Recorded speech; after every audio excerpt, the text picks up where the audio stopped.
सबसे पहले आपको खबर दें कि एशिया कप T20 में भारत ने पाकिस्तानी टीम को 7 विकेटों से हरा दिया है। मैच में पाकिस्तानी टीम ने 9 विकेट पर 127 रन स्कोर किए। भारत ने हदफ 16वें ओवर में 3 विकेटों पर हासिल कर लिया। कप्तान सूर्या कुमार यादव 47 रन पर नाकाबिल शिकस्त रहे। दुबई में खेले गए मैच में पाकिस्तानी टीम के कप्तान सलमान आगा ने टॉस जीतकर पहले बैटिंग का फैसला किया, जो पहली गेंद से ही गलत साबित हुआ। साइम अयूब 0 पर हार्दिक पांड्या का शिकार बन गए। 6 के स्कोर पर मोहम्मद हारिस 3 रन बनाकर पवेलियन लौटे। साहबजादा फरहान और फखर जमान के दरमियान तीसरी विकेट पर 39 रन की शराकत हुई। फखर जमान 17 रन बनाकर 45 के मजमूए पर आउट हुए। 4 रन के इजाफे के बाद कप्तान सलमान अली आगा भी मैदान छोड़ गए। हसन नवाज का भी विकेट पर कयाम मुख्तसर रहा। वो 5 रन बनाने के बाद आउट हुए, जबकि अगली ही गेंद पर मोहम्मद नवाज भी 0 पर आउट हो। 7वीं विकेट साहबजादा फरहान की सूरत में गिरी, जो 40 रन की इनिंग खेलकर पवेलियन लौटे। 97 के स्कोर पर फहीम अशरफ भी वापस जा चुके थे। इस दौरान शाहीन आफरीदी ने कुछ हाथ दिखाए। 111 के टोटल पर सुफियान मुकीब भी डग आउट का हिस्सा बन गए। शाहीन आफरीदी ने 4 छक्कों की मदद से 33 रन की नाकाबिले शिकस्त इनिंग खेली। पाकिस्तानी टीम का स्कोर 9 विकेट पर 127 रन रहा। कुलदीप यादव ने 3, अक्षर पटेल और बुमराह ने 2-2 खिलाड़ी आउट किए। हदफ के ताक़ुब में भारत की पहली विकेट शुभमन गिल की सूरत में 22 रन पर गिरी। अभिषेक शर्मा ने सिर्फ 13 गेंदों पर 31 रन स्कोर किए। कप्तान सूर्य कुमार यादव और तिलक वर्मा ने तीसरी विकेट पर 56 रन की शराकत के जरिए मैच का तवाज़ुन भारत के हक में कर दिया। तिलक वर्मा ने 31 रन बनाए। सूर्य कुमार यादव ने दुबे के साथ मिलकर बकिया रन 16वें ओवर में हासिल कर लिए। वो 47 रन पर नाकाबिले शिकस्त रहे। भारत की तीनों विकेटें साइम अयूब ने हासिल की। दुबई में क्रिकेट शायकीन का कहना था कि पाकिस्तानी टीम के बैटर्स गलत शॉट्स खेलकर आउट हुए। शिकस्त से मायूसी हुई है। It's a shame to score under 150 and again I don't have words right now. Match तो देखने आएंगे मर जाएंगे पर मैच तो नहीं छोड़ सकते। ये मैच बहुत अच्छा हुआ था। पाकिस्तान ने फुल कोशिश की कि मैच में वो अपना इन हो, लेकिन इन हो नहीं पाया। इंडिया की टीम बहुत स्ट्रांग थी। हमारे प्लेयर रिस्की शॉट खेलते हुए आउट हुए। स्पिन के लिए हमें कोई स्पेशल प्लेयर कोई चाहिए जो स्पिन को हिट कर सके। जो हमारे मिडिल ऑर्डर था वो फुल फेल हुआ था आज हमारा। और कोई नहीं है, प्लेयर्स हैं, लर्न करेंगे। अभी हमारे प्लेयर तो सीनियर नहीं थे, इंडियन प्लेयर सीनियर थे, तो लर्न करेंगे और I think next match perform करेंगे। पाक भारत मैच के दौरान दोनों टीमों के खिलाड़ी एक दूसरे से दूर दूर रहे। कप्तान सूर्या कुमार यादव और कप्तान सलमान अली आगा ने टॉस के वक्त हाथ नहीं मिलाया। मैच खत्म होने पर भारतीय बैटर्स पाकिस्तानी खिलाड़ियों से बगैर हाथ मिलाए ड्रेसिंग रूम चले गए। भारतीय टीम के नामुनासिब रवैये पर पाकिस्तानी टीम मैनेजर का एहतजाज। मैनेजर नवीद अकरम चीमा ने मैच रेफरी के रवैये पर बाकायदा एहतजाज रिकॉर्ड करवा दिया। कहा है कि भारतीय खिलाड़ियों का हाथ न मिलाना स्पोर्ट्समैन स्पिरिट के खिलाफ है। तर्जुमान पाकिस्तान टीम ने कहा है कि टॉस के वक्त मैच रेफरी ने कप्तानों से हाथ न मिलाने की दरख्वास्त की। कप्तान सलमान अली आगा ने भारतीय रवैये के खिलाफ इख्तितामी तकरीब में शिरकत नहीं की। हेड कोच माइक हैसन ने कहा है कि भारतीय टीम ने जो हरकत की उस पर पाकिस्तानी रद्दअमल फितरी था।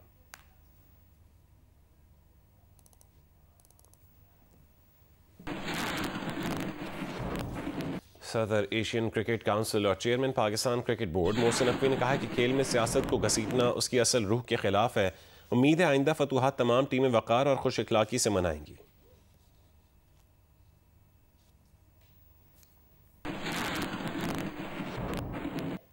पाकिस्तान ने इसराइली अज़ाइम की निगरानी के लिए अरब इस्लामी टास्क फोर्स बनाने का मुतालबा कर दिया। इस्लामी ममालिक के वज़रा ख़ारजा इजलास से खिताब करते हुए वज़ीर ख़ारजा इसहाक़ डार ने कहा कि OIC की अपील के मुताबिक इसराइल की अक़वाम मुत्तहिदा की रुकनीत मुअत्तल करने की कोशिश की जाए। सलामती काउंसिल को गज़ा में बैनुल-अक़वामी मुहाफ़िज़ फ़ोर्स की तैनाती समेत अमली इक़दाम करने चाहिए। इसराइल की गैर कानूनी दरअंदाजियों का सिलसिला रुकना ज़रूरी है। अरब और इस्लामी दुनिया को मुत्तहद होकर उसका मुकाबला करना चाहिए। इसराइल के एहतसाब का मामला आलमी निज़ाम की साख का इम्तहान है। सलामती काउंसिल को इसराइल पर जिम्मेदारी आयद करनी चाहिए। इसराइल को जंगी जराइम और इंसानियत के खिलाफ जराइम पर जवाबदेह बनाया जाए। पाकिस्तान इसराइल के कतर पर गैर कानूनी और बिला जवाज़ हमले की मज़म्मत करता है। नायब वज़ीर आज़म ने कहा है कि सलामती काउंसिल के गैर मुस्तकिल रुकन की हैसियत से पाकिस्तान मशरिक़ वस्ता में इसराइल के बदमाशाना इक़दाम के एहतसाब के लिए आलमी बिरादरी को मुतहरिक करेगा और उसके लिए इस्लामी कॉन्फ्रेंस तंजीम और अरब ममालिक से राबता रखेगा। अगर इसराइल आलमी बिरादरी के मुतालबात पूरे नहीं करता तो उसे उसकी कीमत अदा करने पर मजबूर करना चाहिए। इंसानियत के खिलाफ इसराइल के जंगी जराइम पर उसको ज़िम्मेदार ठहराना चाहिए। उसे इस बात की इजाज़त नहीं देनी चाहिए कि वह इस्लामी मुल्कों पर हमला करके लोगों को कत्ल करे और फिर उसे उसकी कोई सज़ा भी ना मिले। खित्ते में इसराइली अज़ाइम पर नज़र रखने के लिए अरब इस्लामी टास्क फोर्स बनानी चाहिए और इसराइल के खिलाफ मुश्तरका तौर पर दिफाई और जारहाना इक़दाम करने चाहिए ताकि उसके तौसी पसंदाना अज़ाइम का मुकाबला किया जा सके।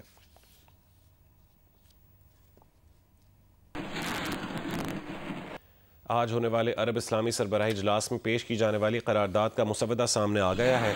मुजवज़ा करारदाद में कहा गया है कि इसराइली इक़दामात ने इसराइल के साथ ताल्लुकात के मौजूदा मुआहदे को ख़तरे में डाल दिया है। मुसवदे में कहा गया है कि कतर पर इसराइली हमले ने इसराइल अरब ममालिक ताल्लुकात कायम करने की कोशिशों को ख़तरे में डाला। कतर पर इसराइल का वहशियाना हमला और गज़ा में इसराइली जारहियत खित्ते के अमन को ख़तरे में डाल रही है।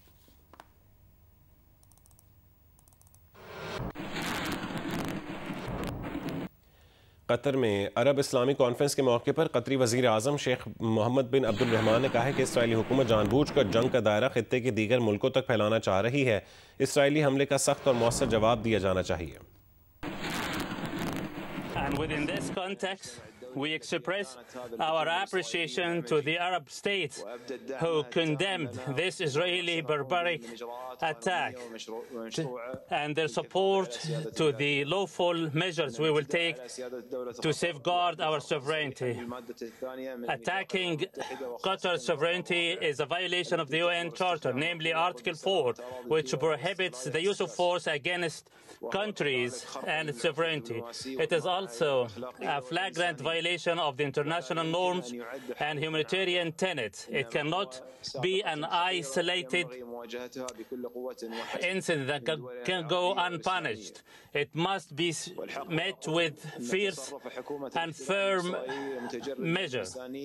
The inhumane Israeli government and with their acts have sent out a message that they have crossed all the red lines. They will continue to undermine and destabilize any state in the world and undermine any political efforts that stands in conflict with their agenda or expose the falsehood and falseness of their propaganda. That's why we cannot remain silent in the face of this barbaric attack, and we take harsh measures in order to prevent further action. If we remain silent, we will be faced with an unlimited and countless series which will end up in total destruction, and no country will be spared. Iran ने मुसलमान ममालिक से Israel के खिलाफ मुश्तरका operation रोम बनाने का मुतालबा कर दिया। एक बयान में ईरान के सुप्रीम नेशनल सिक्योरिटी काउंसिल के सेक्रेटरी अली लारेजानी ने कहा है कि किसी अमली इकदाम के बगैर सिर्फ तकरीरों पर मुश्तमिल इजलासों से इसराइली हुकूमत का कुछ नहीं बिगड़ेगा। मुसलमान मुल्क इसराइल की जुनूनी हुकूमत के खिलाफ एक मुश्तरका ऑपरेशन रोम बनाएं। ये फैसला सेहूनी हुकूमत के सरपरस्तों को परेशान करने के लिए काफ़ी होगा। अली लारेजानी ने कहा कि मुसलमान ममालिक ने फ़लस्तीन के मजलूमों के लिए कुछ नहीं किया तो कम से कम खुद को तबाही से बचाने के लिए ही कुछ फैसला कर लें।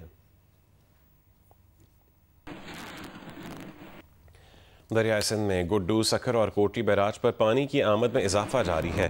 फ्लड फोरकास्टिंग डिवीजन लाहौर के मुताबिक गुड्डू बैराज पर ऊंचे दर्जे का सैलाब है। पानी का बहाव 6,35,000 क्यूसेक हो गया। सखर बैराज पर दरमियाने दर्जे का सैलाब है जहां पानी की आमद 5,38,000 क्यूसेक हो गई। कोटी बैराज पर निचले दर्जे का सैलाब है। दरियाए सिंध में कोट मिट्ठन, राजनपुर और चाचड़ा शरीफ पर पानी की सतह कम होकर 11.4 फुट पर आ गई है। दरिया चनाब में हेड पंजनत पर बहाव में कमी का सिलसिला भी जारी है। पानी का बहाव 3,07,000 क्यूसेक हो गया, मगर अब भी ऊंचे दर्जे का सैलाब है। दरियाए सतलुज में गंडा सिंह वाला और हेड इस्लाम पर दरमियाने दर्जे के सैलाब हैं। हेड सुलेमान की पर निचले दर्जे का सैलाब है। दरिया रावी में सूरत हाल मामूल पर आ गई। मंगला डैम 95% तक भर चुका है।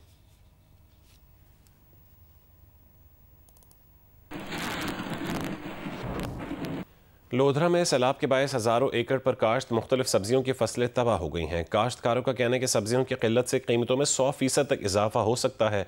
रिपोर्ट करेंगे रजब अली मिर्जा।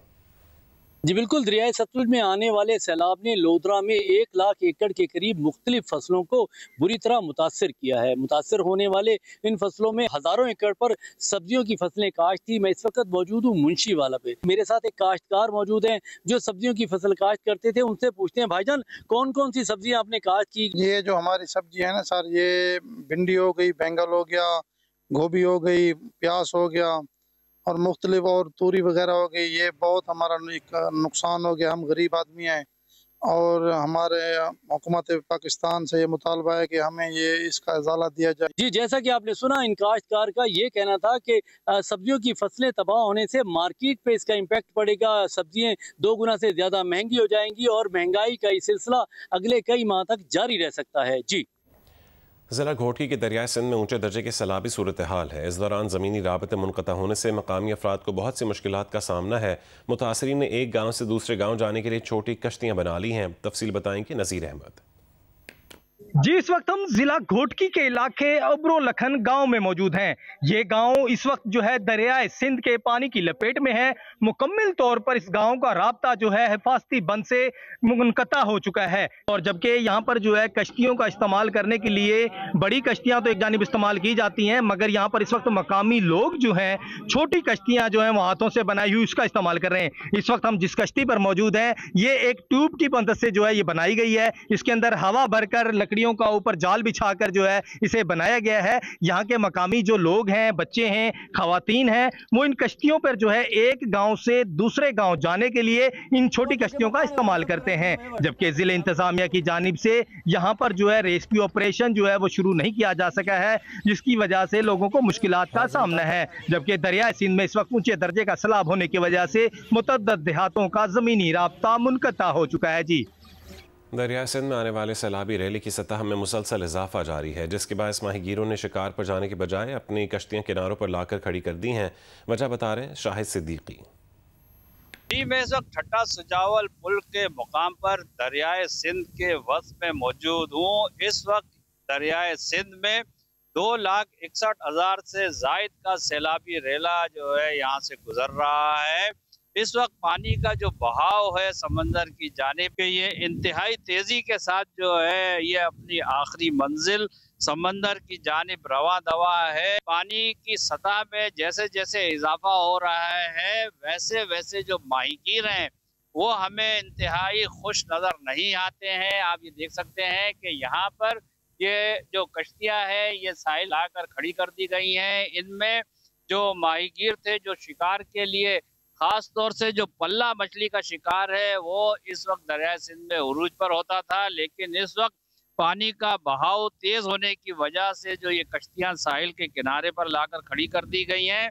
ये शिकार असां को कोन लगे इन करे पानी ज्यादा थी वियो रक्षा होता रक्षा असां खराब थी फाटो वने पछो वने किथे किचरो इच्छा वने या काठ मानू आयो न असां हाल बाल पुछना बा पानी के विच में ठायो अवा के कुछ सैलाब थियो न जामे कुछ मिलो राशन वगैरह असां का शे न मिलिया। वज़ीर आज़म शहबाज शरीफ ने सैलाब मुतासरीन के लिए रिलीफ पैकेज का ऐलान कर दिया। शहबाज शरीफ का कहना है कि सैलाब ज़दा इलाकों में घरेलू सार्फिन के अगस्त के बिजली के बिल माफ़ किए जा रहे हैं। सैलाब ज़दा इलाकों में घरेलू सार्फिन के 1 महीने के बिजली के बिल वफाक की हुकूमत अदा करेगी। वज़ीर आज़म ने कहा है कि जो मुतासरीन अगस्त का बिजली का बिल अदा कर चुके हैं उनकी रकम अगले महीने वापस कर दी जाएगी। शहबाज शरीफ ने कहा है कि ज़रई, कमर्शल और सनती शोबों के नुकसानात का अंदाज़ा लगाया जा रहा है। वज़ीर आज़म ने सैलाब मुतासरीन की आबादकारी के आज़म का इयादा भी किया। मैंने ये हतमी फैसला किया है कि सैलाब ज़दा इलाकों में बिजली के तमाम घरेलू सार्फिन के 1 माह यानी अगस्त के महीने के बिजली के बिल माफ़ किए जा रहे हैं। वो घरेलू सार्फिन जो अगस्त का बिल अदा कर चुके हैं उनको ये रकम अगले माह के बिजली के बिल में वापस कर दी जाएगी। इस मुश्किल की घड़ी में बिजली के बिलों की अदायगी वफाकी हुकूमत अपने वसाइल से करेगी। मुतासरा इलाकों में ज़रई, कमर्शल और सनती शोबे से वाबस्ता सार्फिन के नुकसानात का तखमीना ज़्यादा निकला। रिलीफ देने के हवाले से मज़ीद इक़दामात किए जाएंगे। उस वक़्त तक चैन से नहीं बैठेंगे जब तक सैलाब से मुतासरा हर शख्स को इसके घर में दोबारा आबाद न करने। वज़ीर ख़जाना मोहम्मद औरंगज़ेब ने कहा है कि किसानों के नुकसानात के तख़मीने के लिए कमेटी बनाई है। आलमी सतह पर फ्यूल की कीमत में कमी आ रही है तो आलमी महंगाई का मसला नहीं है। इक़दाम कर रहे हैं कि मसनूई महंगाई पैदा ना हो। कमालिया में मीडिया से गुफ्तगू के दौरान वज़ीर ख़जाना मोहम्मद औरंगज़ेब ने कहा कि मौसमियाती और ज़रई इमरजेंसी डिक्लेयर की जा चुकी है। इमरजेंसी के तहत जो करना पड़ा करेंगे। आज़म साहब के साथ मिल किया उनकी हिदायत पे 2 एमरजेंसीज डिक्लेयर करें। तो क्लाइमेट इमरजेंसी डिक्लेयर हुई, दूसरी एग्रीकल्चर इमरजेंसी डिक्लेयर हुई। तो हमने स्ट्रक्चरल चीज़ों पे देखना है और उस पर बहुत बात हो भी रही है इस वक्त। कुछ चीज़ें तो हैं, क्लाइमेट चेंज है, कुछ ये वेव 1 वेव 2 आया, वो सारा कुछ आया, तो कुछ क्वाइट फ्रैंकली सेल्फ इन्फ्लिक्टेड। हमने भी तो देखना है ना कि हमने आबादी कहाँ करनी है, हमने काश्तकारी कहाँ करनी है, हमने अपने सोसाइटीज़ कहाँ बनानी है, उसके जोनिंग लॉज क्या होने चाहिए। तो I think it's about time कि we now also think through the self inflicted pain. तो इसमें आई थिंक बहुत लेसन्स लर्न हैं और इंशाल्लाह ये जो 300 दिनों का जो plan just for climate change इस पर काम कर रहे हैं और ये सूबों की मशावरत से होगा, बिकॉज सारी इम्प्लीमेंटेशन तो सूबों में। गोरजा की तहसील सोबोडेरो के बेसिक हेल्थ यूनिट की इमारत 2022 की बारिशों के बाद से ज़बू हाली की दास्तान सुना रही है। इमारत पर इंतज़ामिया की तवज्जो न होने के सबब रात के वक्त जंगली जानवर भी आ जाते हैं। तफसील बताएंगे अब्दुल मजीद। जी, मैं यहाँ BHU बच्चल बमरो में मौजूद हूँ। ये BHU बच्चल बमरो 2022 की बारिशों में जो है वो तबाह हो चुका था और उसकी चौदीवारी जो है वो गिर चुकी थी। डॉक्टर का जो रेजिडेंस है, राशगाह है, वो भी गिर चुका है। ये अस्पताल कमज़ोर हो चुकी है। इलाके में किनों का कहना है जी 2022 की जो बारिशें हुई थी उसमें इसका काफ़ी नुकसान हो गया था। उसकी जो दीवारें आप देख रहे हैं सारी की सारी जो है वो गिर चुकी हैं और उसके बाद जो है ना यहाँ पर जानवर रात को घूमते रहते हैं। ये जो है वो दिन को भी चलती है, रात को भी चलती है। इसकी तकरीबन 200 की OPD है। 2022 की बारिश को जब हमारी दीवारें गिर गई थी तो उसके बाद हमने आला हुकाम जो है उनको कई बार जो है ख़त लिखे थे, एप्लीकेशन लिखी थी, उनको कहा कि भाई इसको जो है रिपेयर कराएँ, लेकिन उसका उन्होंने कोई भी नोटिस का नहीं लिया है। डिस्ट्रिक्ट खैर वायद अस्पताल है जिसमें एक रोज़ के 200-250 पेशेंट रोज़ाना आते हैं और इस अस्पताल की कंडीशन ये है कि इसका स्टाफ क्वार्टर्स 2022 सारे बरसात पे गिर गए हैं। डॉक्टर का बंगलो जो है वो भी मेन बिल्डिंग जो डैमेज हो गई है। अभी भी इसकी कंपाउंड वाल जो है वो भी जो ऐसा गिरी हुई है। थरपारकर में सर्विकल कैंसर से बचाव की वैक्सीनेशन की कौमी मुहिम का आज से आगाज़ कर दिया गया है, जिसके तहत ज़िले भर में 1,30,000 लड़कियों को वैक्सीन लगाई जाएगी। तफसीलात बताएंगे अब्दुल गनी बजीर। थरपारकर में सर्वाइकल कैंसर से बचाव की कौमी वैक्सीनेशन मुहिम का मिट्टी की government north colony high school में लड़कियों को वैक्सीनेशन करके इस मुहिम का बाकायदा इफ्तिताह chairman National Health Services doctor Mahesh Kumar Malani ने किया है और वो इस वक्त हमारे साथ मौजूद हैं। उनसे मजीद जानते हैं। ये HPV वैक्सीन जो है ये लगाने से तकरीबन 80% जो है वो रिस्क ख़त्म हो जाता है। काफ़ी बच्चों में, औरतों में ये बच्चेदानी की कैंसर होती है और उसके बचाव के लिए ये जो मुहिम शुरू की गई है इसको कामयाब करने के लिए हर कोशिश करेंगे। महकमा सेहत के मुताबिक 9 साल से 14 साल की कुल 1,30,000 बच्चों को थरपारकर की 7 तहसीलों में वैक्सीनेशन करने के लिए कुल 123 टीमें तश्कील दी गई हैं जो गाँव देहातों में जाकर इस वैक्सीनेशन के अमल को यकीनी बनाएंगे। जी, राजनपुर पुलिस का मुग़वियों की बाजियाबी के लिए डाकुओं के खिलाफ ऑपरेशन जारी है। दोनों तरफ से शदीद फायरिंग का तबादला भी हो रहा है। गुज़श्ता रात डाकुओं ने 5 मकामी अफराद को अगवा करके कच्चे की जानिब चले गए। तफसीलात बताएंगे इलियास रजा। कच्चे का जमाल के इलाके में मौजूद हूँ जहाँ पर पुलिस का इस टाइम डाकू के खिलाफ ऑपरेशन जारी है। ये उमरानी गैंग है और इसके साथ 3 बड़े गैंग है और इनके कुछ 40 से करीब इंतहाई खतरनाक डाकू यहाँ पर मौजूद है। डाकू अब अपने ठिकानों से शदीद यहाँ पर पुलिस की पर फायरिंग कर रहे हैं और पुलिस की इस टाइम बख्तरबंद गाड़ियाँ और पुलिस की भारी नफरी अपनी पेशकदमी के लिए आगे बढ़ती जा रही है और डाकू के पास इस टाइम मगवी भी वहाँ पर मौजूद हैं। जो पुलिस की कोशिश है जो मगवी हैं उनको वहाँ से बाजियाब कराया जाए। गुज़श्ता रात रुझान से डाकू ने 5 मकामी शहरी को अगवा किया है और अगवा करके वो इसी कच्चे के इलाके में उनको लेकर आए हुए हैं। ये वो इलाका है जो 9 साल पहले यहाँ पर पुलिस ने ऑपरेशन किया था जिसमें 6 पुलिस एहलकार शहीद और 22 पुलिस एहलकार अगवा हो गए थे। डाकू के खिलाफ इस टाइम शदीद फायरिंग का तबादला जारी है। सदर मुमलिकत आसिफ अली जरदारी ने चीन के एविएशन इंडस्ट्री कॉरपोरेशन के एयरक्राफ्ट कॉम्प्लेक्स का दौरा किया। सदर ने पूरे कॉम्प्लेक्स का दौरा किया जहां J-10C तैयारा तैयार किया जाता है। सदर मुमलिकत मुसल्लह फ़ौज के सुप्रीम कमांडर की हैसियत से AVIC कॉम्प्लेक्स पहुँचे। सदर ने इंजीनियर्स और साइंसदानों से मुलाकात की। सदर को J-10, J-17 और J-20 स्टेल्थ फाइटर्स पर ब्रीफिंग दी गई। सदर को ड्रोन्स, खुदकार यूनिट्स और मल्टी डोमेन ऑपरेशंस के बारे में भी बताया गया।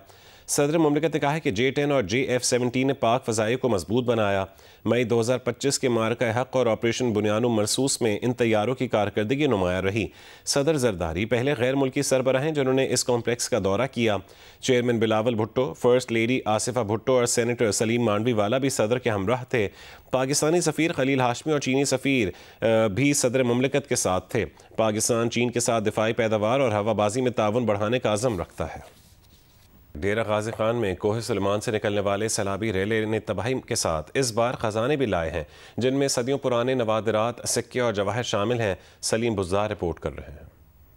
डेरा गाजी खान के कबायली इलाके में वाक़ कोह सुलेमान के पहाड़ी सिलसिले से आने वाले सैलाबी रेले मुख्तलिफ अदवार के सिक्के और नायाब ख़जाने बहा लाए। मकामी इंतज़ामिया के मुताबिक इन नवादरात में वीमा दिवा कनिष्का के 2000 साल पुराने सिक्कों के साथ लोधी, तुगलक, दुरानी, सिख, मुग़ल और बरतानवी दौर के सिक्के भी मौजूद हैं।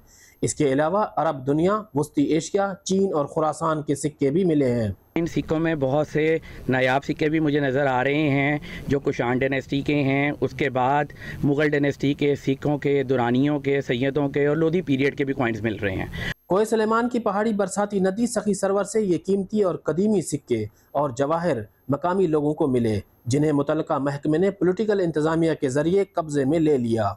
ये जो साइट है बड़ी रिच है और हमें पूरी उम्मीद है कि यहाँ पे इंशाल्लाह ऐसा भी और भी ख़जाना मौजूद है कि इनको अगर प्रॉपर तरीके से डिगिंग की गई और एक्सकवेशन की गई तो हमें बहुत से नादिर सिक्के, बर्तन और इस तरह की और कदीमी जो आर्टिफैक्ट्स हैं वो मिलेंगी। कबायली इलाके डेरा गाजी खान के दरियाओं और नदियों से निकलने वाले ये सिक्के सिर्फ धात के टुकड़े नहीं बल्कि कदीम तहजीब की निशानियाँ हैं।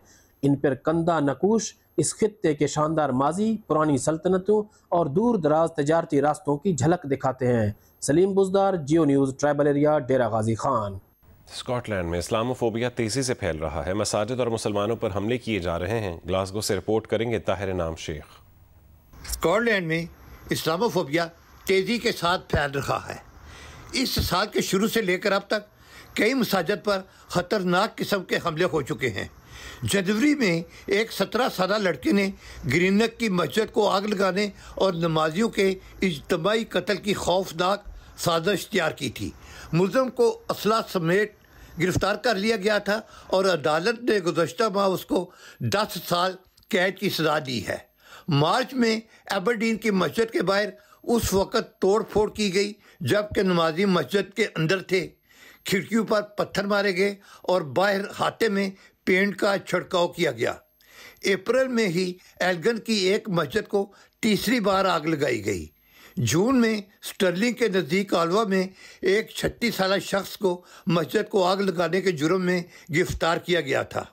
एक ताज़ा तरीन वाक़या में ग्लासगो में न्यूटन मैन्स के नज़दीक एक बच्ची को उस वक़्त नस्ली गालियाँ दी गई और हमला किया गया जब वो स्कूल से वापस आ रही थी। मुस्लिम कम्युनिटी लीडरों ने हुकूमत से मुतालबा किया है कि वो मुसलमानों के तहफ़्फ़ुज़ के लिए मज़ीद और बेहतर इक़दाम करें। स्कॉटिश हुकूमत का कहना है कि हम इस्लामोफोबिया और इस तरह के तमाम दीगर जराइम से नहायत सख्ती के साथ निपटने के लिए पुरअज़्म है।